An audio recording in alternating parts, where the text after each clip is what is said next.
Another beautiful episode of the chat room. I hope you and yours are well, and I hope that God has definitely blessed you this week. Now, today I've decided to come all the way to Mukono. Our SOPs in place, hand sanitized. We're going to share a story, a very deep story. So in a minute, I'm going to introduce you to a gentleman that has decided to spend his life taking care of a special group of children. He's Peter Sewakiryanga, and I'm going to introduce to you right now. Hello, Peter. We elbow, right? Absolutely. Hi. So okulaba. Kalinya. Nange nsanyusa okusinkana okulaba ku TV. Ku TV kati leero gwe agenda okubeera ku TV. It is so good to be here. I've heard a lot about you, and I'm so blessed that Isaac got to share your story with me. And finally, I got to come. Welcome. I don't even know where to start, but first of all, we're going to know a little bit about Peter. When I was talking to you on phone, I told Isaac, yo, is he black? Are you sure he is? Even with the name, because the accent was in my ear, and I was like, okay, we'll go there and meet the man himself. So it is a pleasure to meet you. And actually, I hadn't yet told you we're at Champisi, what I call that, the Champisi Child Care Ministries. Absolutely. Right, Child Rehabilitation Center, which is in Mukono district. And the reason we're here, actually, I needed to first let you know that recently we had a story that broke in the press, and it was about a child that had been beheaded, and her head had been carried to the parliament, and very many stories surrounding that, or very many theories surrounding that story. And that really ticked me off, and I kept thinking to myself, now this has been brought right to the doorstep of the parliament. I'm hoping that now the world will listen. I'm hoping that the country will listen. And I'm hoping that even after we share today's stories, that we're going to have some people listening. Something needs to be done, but I'll tell you more about that. We'll talk about that a little later on. First, I want to get to know about Peter, get to know about his journey, where you started from. I want to know a little bit about you. Oh, well, I'm Ugandan. Yes. I've grown and studied. Now I know. And yeah, I'm also a pastor, and we've established a mission here in Mukono, in a village called Champisi. For me, this is my life, and this is where I have spent most of my time. I went to school and did accounts and finance, and I also did a bachelor's of financial management. Okay. And then I started getting involved in working with children when I moved into the northern Uganda. I was very young at the time, and I witnessed a lot of horrible cases of children. The era of Connie? Yes, I saw kids killed and all that stuff, and I was impacted hugely, of course, with nothing. And then the war ended there, and the issue of child sacrifice confronted me. And I shifted from my career path of finance and accounting into child protection, especially responding to the issue of child sacrifice. Was there a specific There were specific cases, yes, that ripped my heart. Yeah. You know, one of which a family not far from where we are lost 3 children. They were sliced their necks and cut their heads off and drained blood, and the suspects went away. Then 2 other cases came right after I had worked with the family and police to support that family. 2 boys who survived, one with genital mutilation and another one with a castration and a machete through his head, and I was responding to that. So in a nutshell, that's what I do. I am married with 4 children, 3 girls and 1 boy.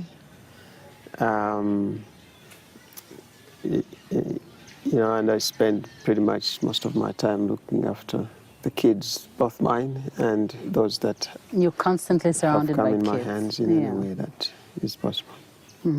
How I've been asking this, I was asking this behind the camera about how do you strike that balance? Is there a balance? I mean, what do you tell the children?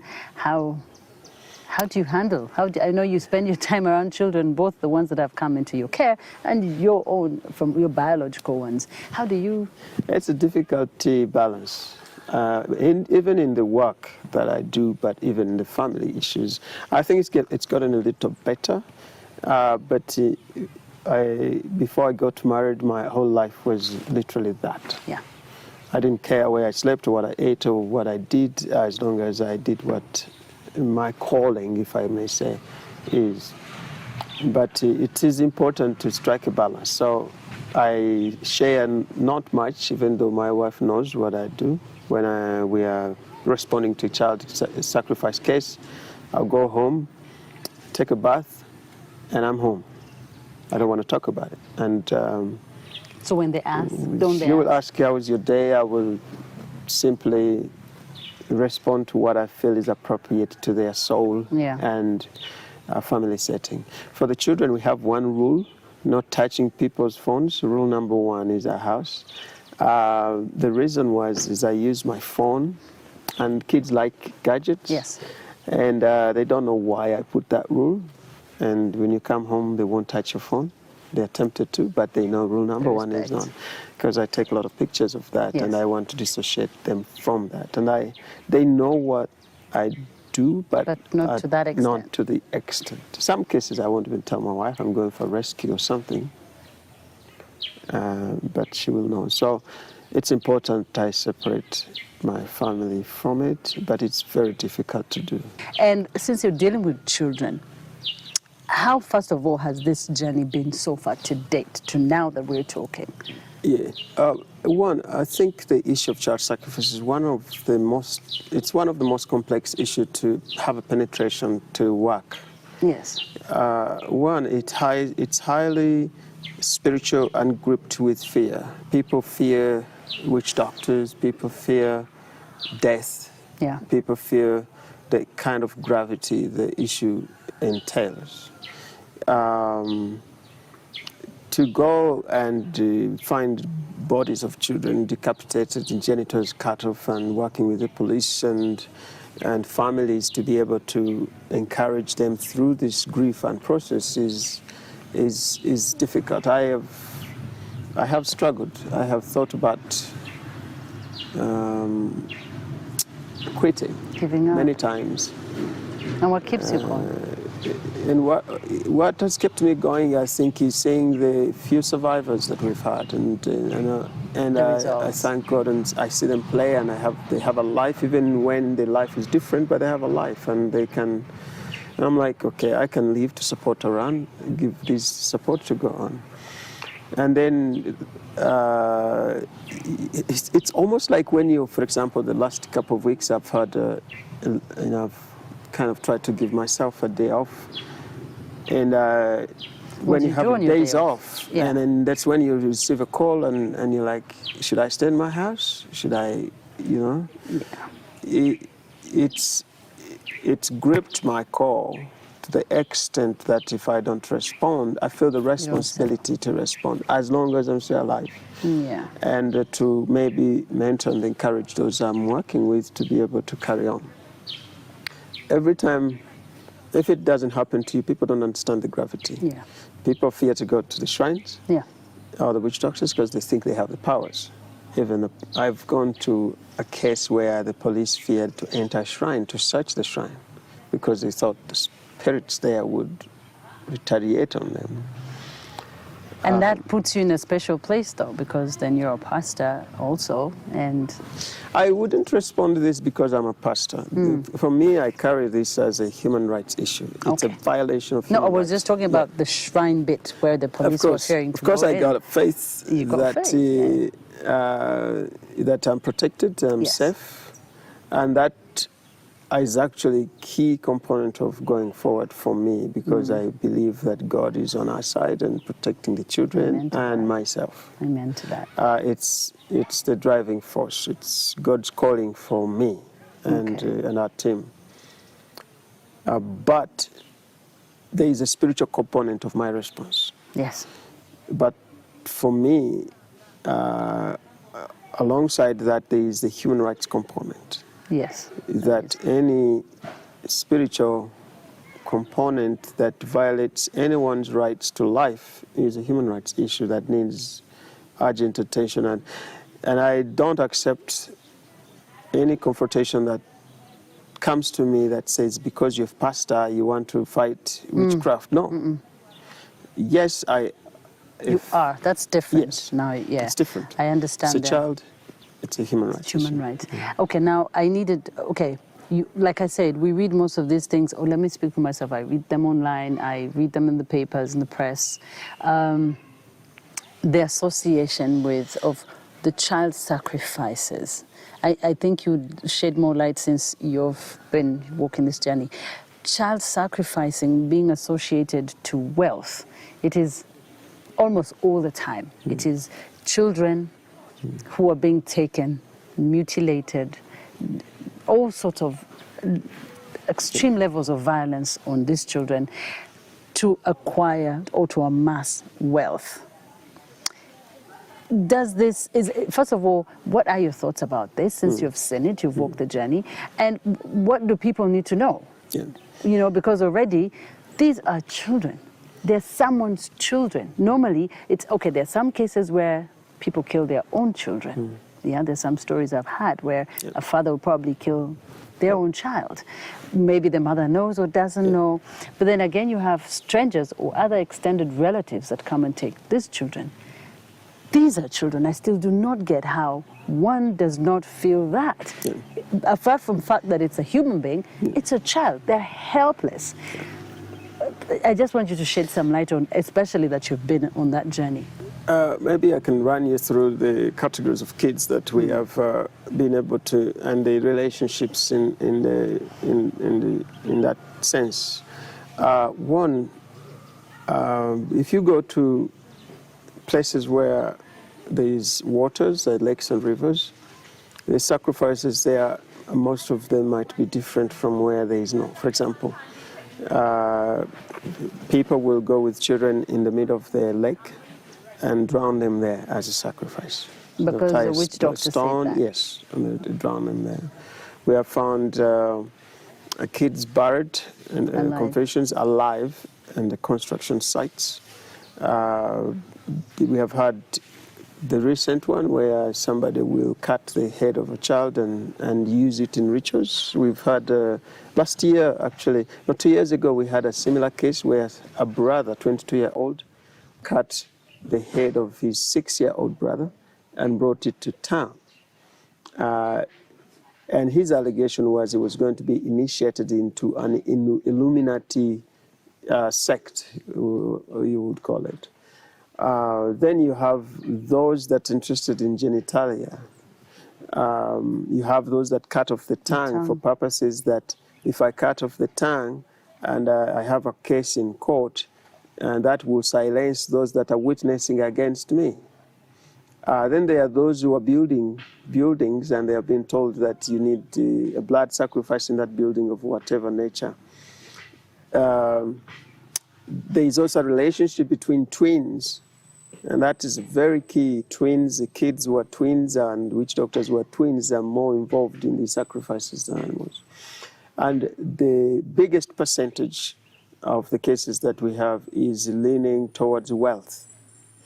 And we have had the extremely horrible cases where parents and families have been involved. In Mayuge, we had a father who kidnapped his own son and took it to a witch doctor.